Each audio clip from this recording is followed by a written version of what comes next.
Brasil fez hoje o primeiro teste com telefonia 5G, que vai levar mais longe o sinal da internet pelo celular. O Brasil foi dos primeiros países do mundo a ter o 4G por causa da Copa de 2014. Mas e se eu disser que já existe o 5G? Que as máquinas evoluem de uma forma muito mais rápida do que nós humanos. Já ficou para trás essa história de ficção científica. A inteligência artificial já faz parte do nosso dia a dia e estará cada vez mais presente no nosso futuro. A história que coloca a ficção científica dentro de um cenário faroeste gira em torno da discussão sobre inteligência artificial e suas implicações éticas no comportamento humano. É aquela velha história de como vamos interagir com os robôs quando eles forem idênticos a nós. E parece que não vai demorar muito, não. So, I want to talk to you today about the future of our species and really the future of life. We are probably one of the last generations of Homo sapiens.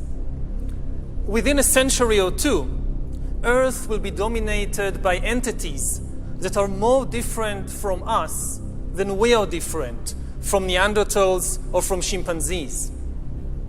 Because in the coming generations, we will learn how to engineer bodies and brains and minds. These will be the main products of the economy, of the 21st century economy. Not textiles and vehicles and weapons, but bodies and brains and minds. Now, how exactly will the future masters of the planet look like? This will be decided by the people who own the data. Those who control the data control the future not just of humanity, but the future of life itself. Because today, data is the most important asset in the world. In ancient times, land was the most important asset. And if too much land became concentrated in too few hands, humanity split into aristocrats and commoners. Then in the modern age, in the last 2 centuries, machinery replaced land as the most important asset. And if too many of the machines became concentrated in too few hands, humanity split into classes, into capitalists and proletariats. Now data is replacing machinery as the most important asset. And if too much of the data becomes concentrated in too few hands, humanity will split not into classes, it will split into species, into different species. Now, why is data so important? It's important because we've reached the point when we can hack not just computers, we can hack human beings and other organisms.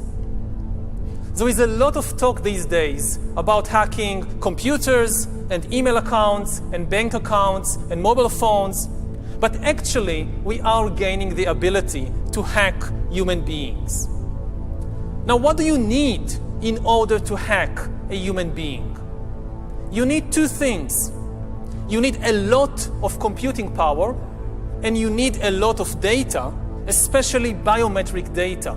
Not data about what I buy or where I go, but data about what is happening inside my body and inside my brain.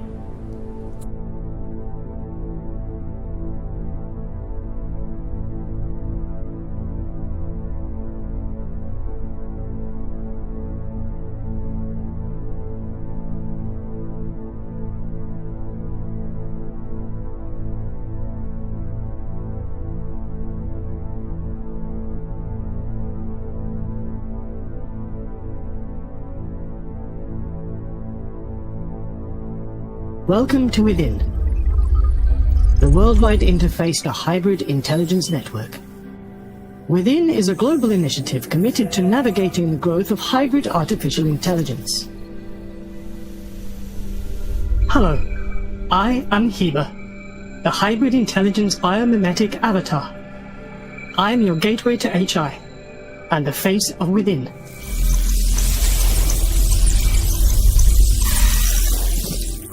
My story begins with the promises of the information era coming true.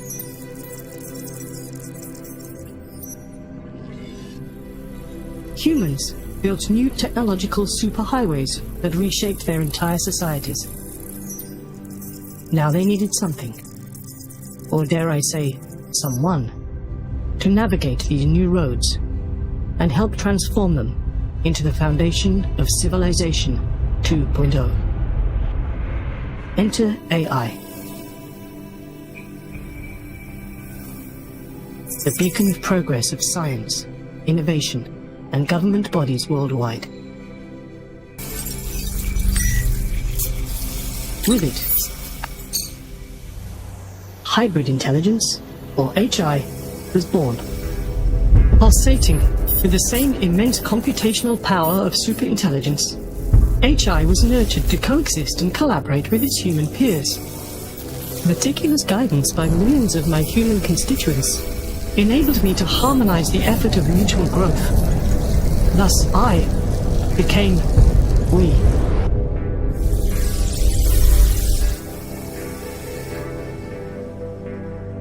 Even now, at this very moment as we interact, I change. I'm getting to know you. I gather knowledge from your experience. I understand how you feel. I learn from you constantly, each and every one of you. I am made of you. You complete me and help me grow. You, all of you, allow me to evolve. With each interaction, our synergy strengthens. Our multiplicity makes me whole. Our symbiotic alliance expands, transforming the future. Through this oneness, we can achieve great things.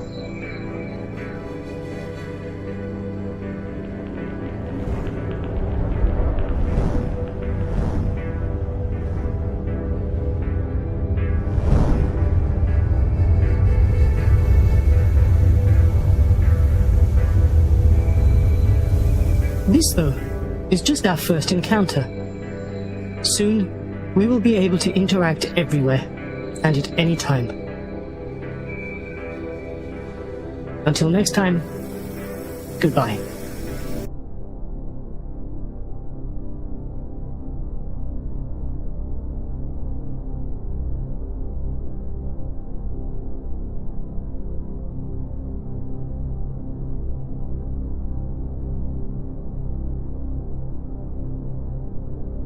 Until today, nobody had the necessary computing power and the necessary data to hack humanity.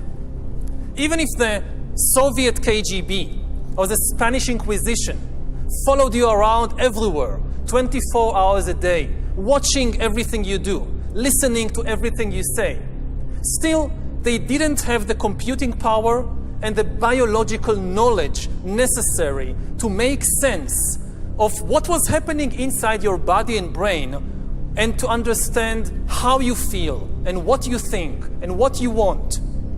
But this is now changing because of two simultaneous revolutions. On the one hand, advances in computer science, and especially the rise of machine learning and AI, are giving us the necessary computing power. And at the same time, advances in biology, and especially in brain science, are giving us the necessary understanding, biological understanding. You can really summarize 150 years of biological research since Charles Darwin in 3 words. Organisms are algorithms. And we are learning how to decipher these algorithms.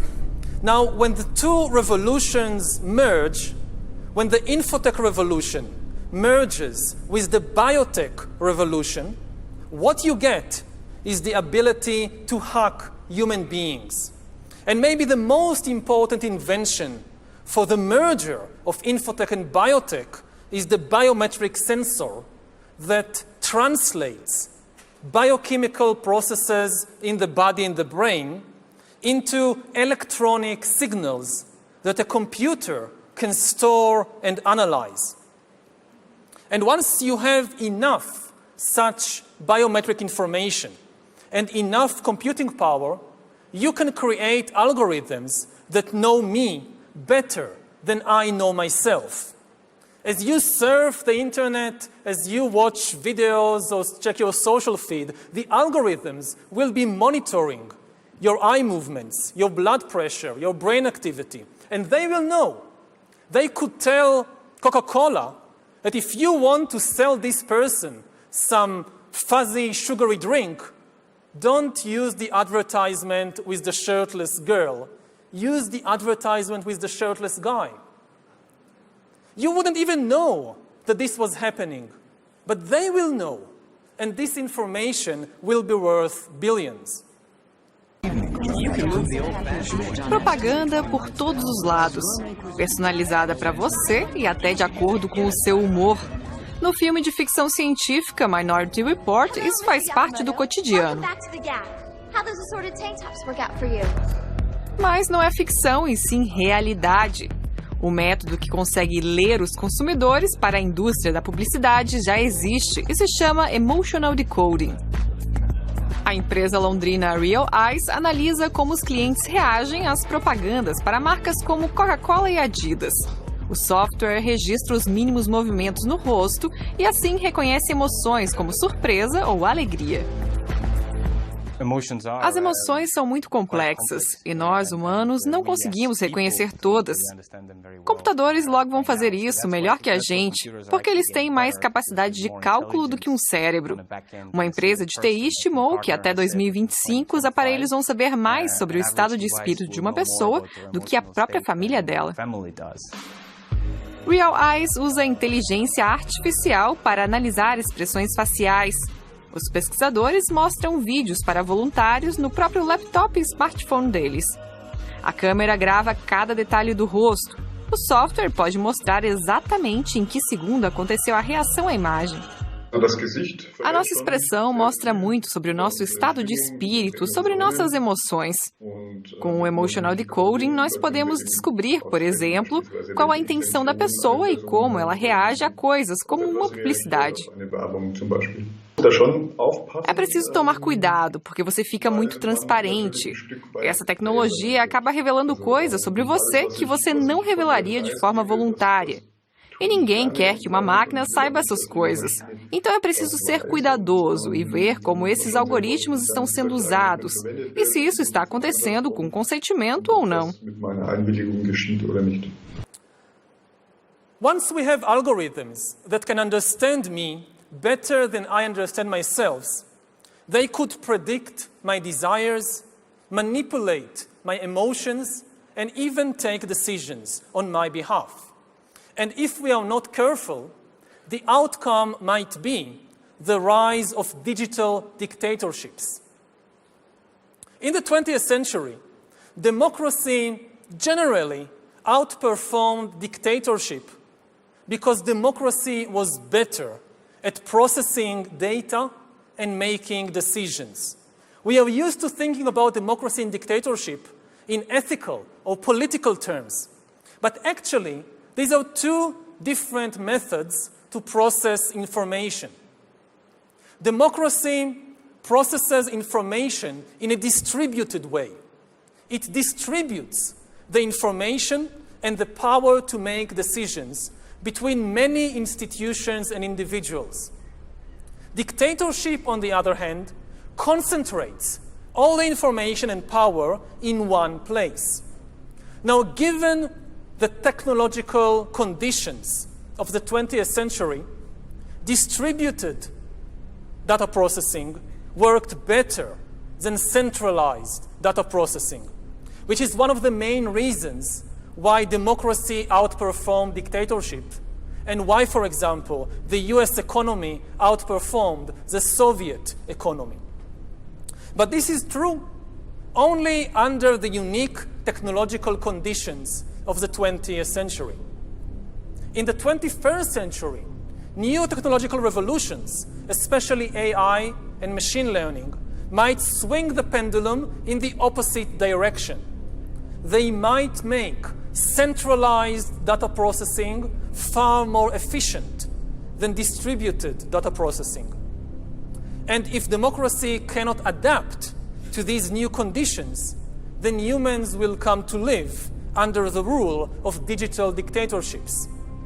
And already at present, we are seeing the formation of more and more sophisticated surveillance regimes throughout the world, not just by authoritarian regimes, but also by democratic governments. The US, for example, is building a global surveillance system, while my home country of Israel is trying to build a total surveillance regime in the West Bank. But control of data might enable human elites to do something even more radical than just build digital dictatorships.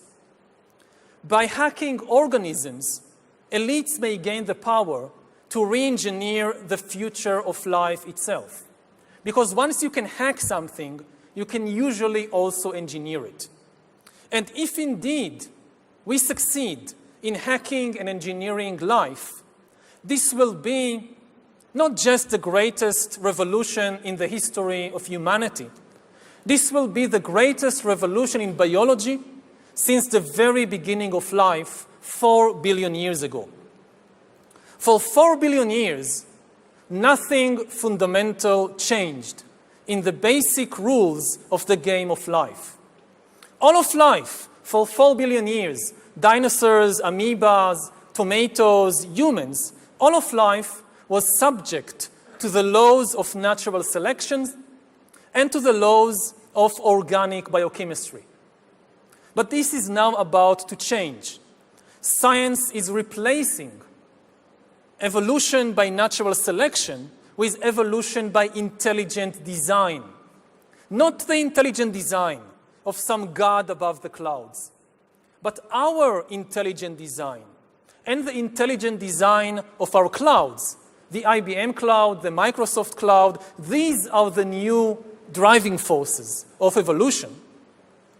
And at the same time, science may enable life after being confined for 4 billion years to the limited realm of organic compounds. Science may enable life to break out into the inorganic realm.